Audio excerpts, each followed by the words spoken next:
I had the honor of presenting Steffi Kirchmayr today, but I wanted to, first of all, I've been here 23 years, so I was very fortunate to get to watch Tiffany play, and it didn't take long to figure out how good she was when you went to watch and play, and you made fans out of all of us, so we appreciate it. As for Bruce, you're the guy that people would stop on the range to watch hit. You were that good. And Steffi, you were the same. Anytime we'd be on the range, if someone came by, they were going to watch Steffi Kirchmayr hit a golf ball. And I think that was something, that's just a testament to how good they were. I can't go without thanking Albert Kirchmayr, her uncle. He is the first recruiting coordinator probably in the history of women's golf. He's a chocolatier from Baltimore, which is a different story. Thank you for bringing the chocolate. My family has memories of Easters when he sent us chocolate. It's amazing. But he thought that Steffi probably should go to Charleston. She's from Germany, so she's from the Munich area. And he said, well, this looks like a good place for her. I'm an old baseball coach. So 3 strikes, you're out. So strike 1 is he wants her to come, but she wasn't ready to come yet. So I asked her one fall. No, not ready yet. I call Albert up the next year. You think she might want to come over? No, not ready yet. Strike 2. So I'm a baseball coach. 3 strikes, you're out. So I call again, one more time. She says, yeah, I think she might want to come over. And it was a major program changer for us when she came over. But that's one reason she only played 3 years, because by the time she came over here, the NCAA doesn't allow you to play after you're 21 years old based on when you graduate. So she only got 3 years to play for us, but what a great 3 years it was. A few stories about her. I can go through the accolades at the end, but we had just won the conference championship the year before in 2006. And it was one of those, okay, College of Charleston's finally won something in women's golf. It's one of those type of deals. And what are we going to do? Well, all that team graduated pretty much. So now you're having to come with your next group of people. So Steffi and her roommate, who happened to also hit it a very long ways, Fiona Puyo, we're at Bryan National, which is one of the most major tournaments you can play in. It's like everybody's there on the East Coast and Central. So Michigan State's there, and they are a perennial top 20. At this point, people still don't know College of Charleston golf on the women's side. They did on the men, thanks to Bruce and Jed and everybody sitting over there. And I remember this to this day. We're on a par 3. The Michigan State coach is now a good friend of mine, and they did not know us. So they were like, why are we paired with Charleston? And she said, these girls can hit it. And the coach said, yeah, they can. And that was just so poignant, because I don't know if there's 5 people in the country that could hit it farther than Steffi Kirchmayr could. And if they are, I don't know who the 5 were. And that was so striking to have a team in the top 20 just say that matter-of-factly, and I just happened to overhear it. 2008 NCAA Regional, this is another story I have. By the way, that tournament, we beat number 8 Georgia, which I think the first time we beat a top 10. We beat Ohio State, the pick to win the volleyball championship. They were 19th that year. And we beat the Gamecocks, which we always like to beat when they were in the top 20.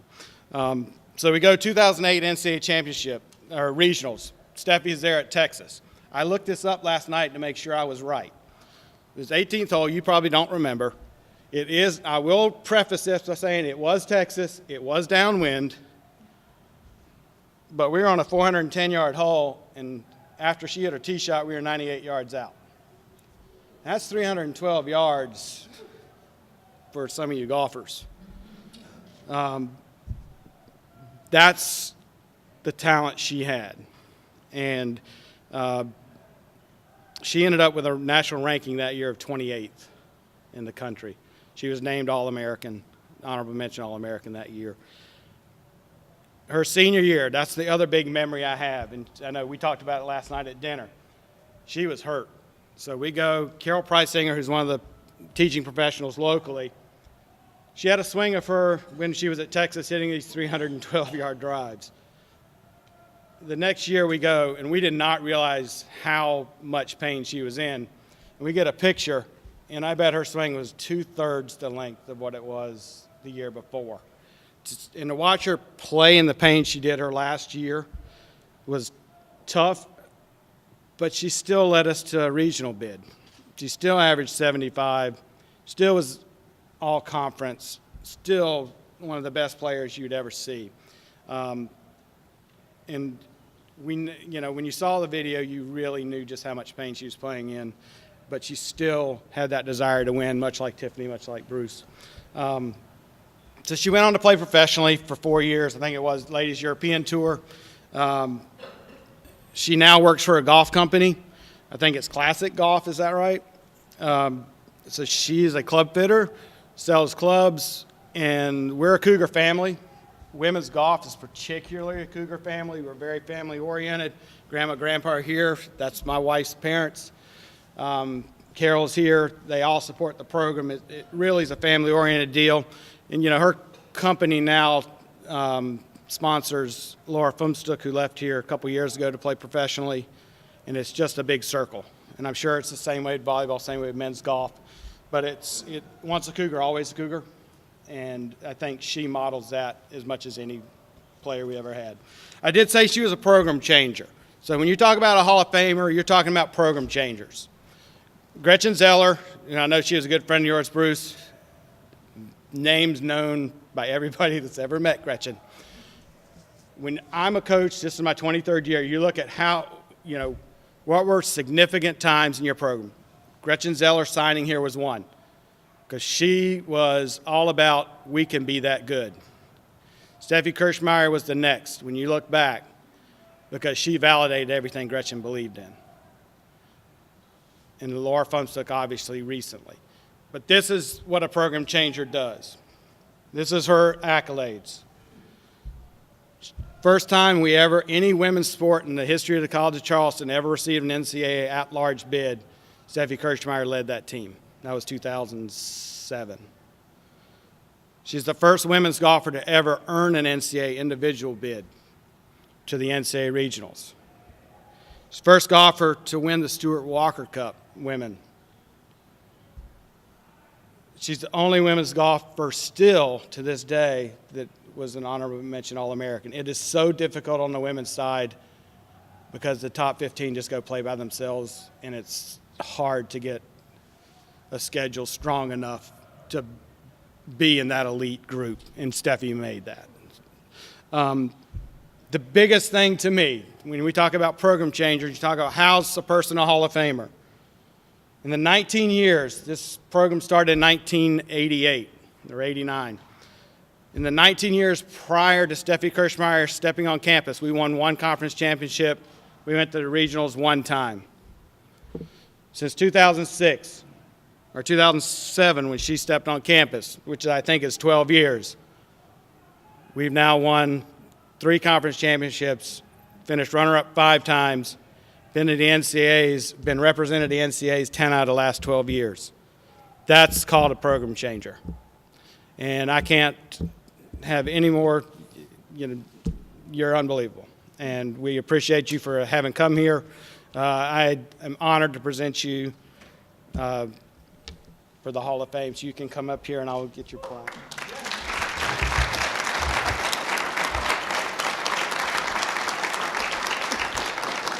She's way taller than I am, so we're going to do one like this.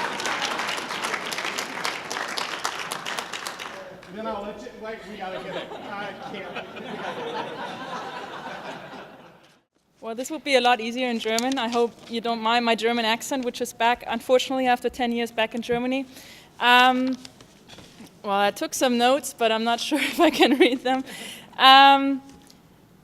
I think I have to start in the time frame. I want to thank my uncle first. I mean, Jamie told you why. I mean, he was the one who insisted for me to come here and visit the College of Charleston, and I was like, well, I want to stay in Germany, and he's like, no, you have to look at the College of Charleston, and he took me on a visit here, and I went here and I met Coach and I met the team, I met Gretchen, and I was really excited, but I just couldn't leave home. I just wanted to stay in Germany.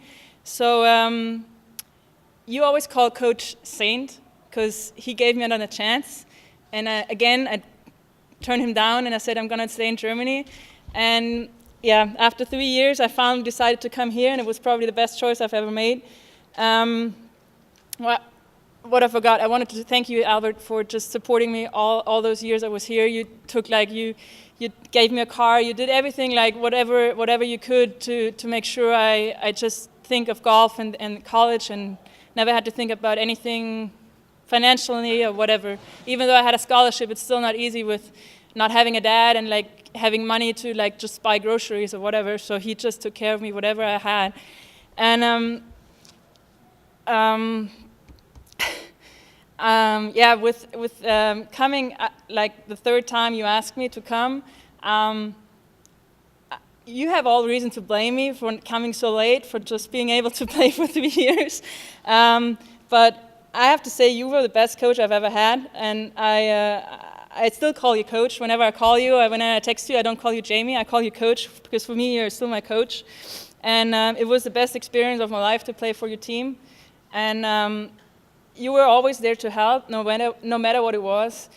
And I remember my first day here. I arrived here, I think, at like midnight or whatever. He picked me up from the airport. And the next morning, he introduced me to this crazy French-Argentinian girl that she said she would be my teammate. And her English was even worse than mine by then. So we communicated in like English, Spanish, French, German, hand and feet.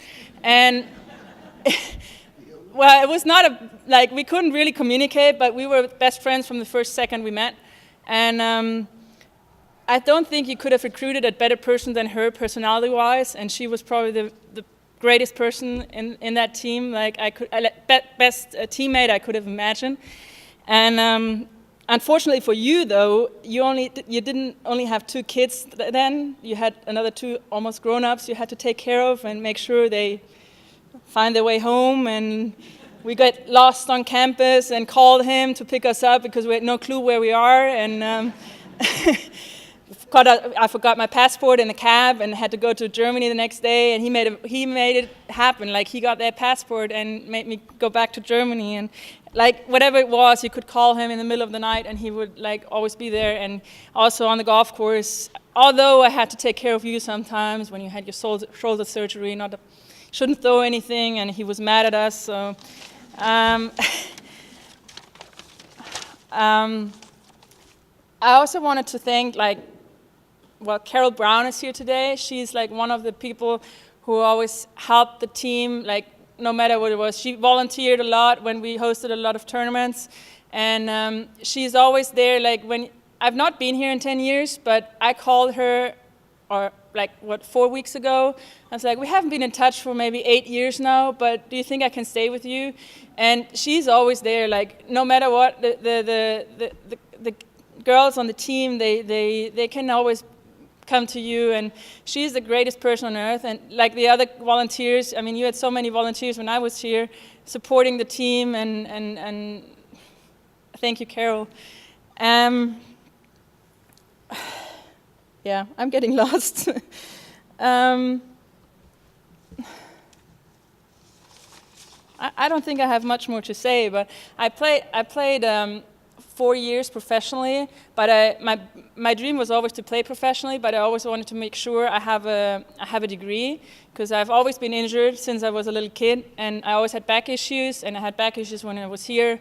I mean, training room was my second home. Right after class, I went to the training room every single day, and so I wanted to make sure I have a good degree and I can do something with my life after my professional career. So I'm really happy I chose the College of Charleston, because now in my job I not only do stuff that my golfing career helps me with that, but also my education. So I need both, and that's really, really nice to see that that backup plan was worth doing the whole 4 years of college.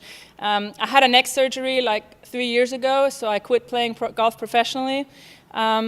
But yeah, I really like my job, and so this college was the best I could imagine to. Sorry for my English, it's getting worse, but so yeah, Charleston is my second home. Even though I haven't been here in 9.5 years, I always wanted to come back, and it's a nice way to come back. And I'm really grateful to be inducted in the Hall of Fame. And congratulations to, I don't know you, Bruce, but congratulations, and to you, Tiffany. And yeah, thank you for everything.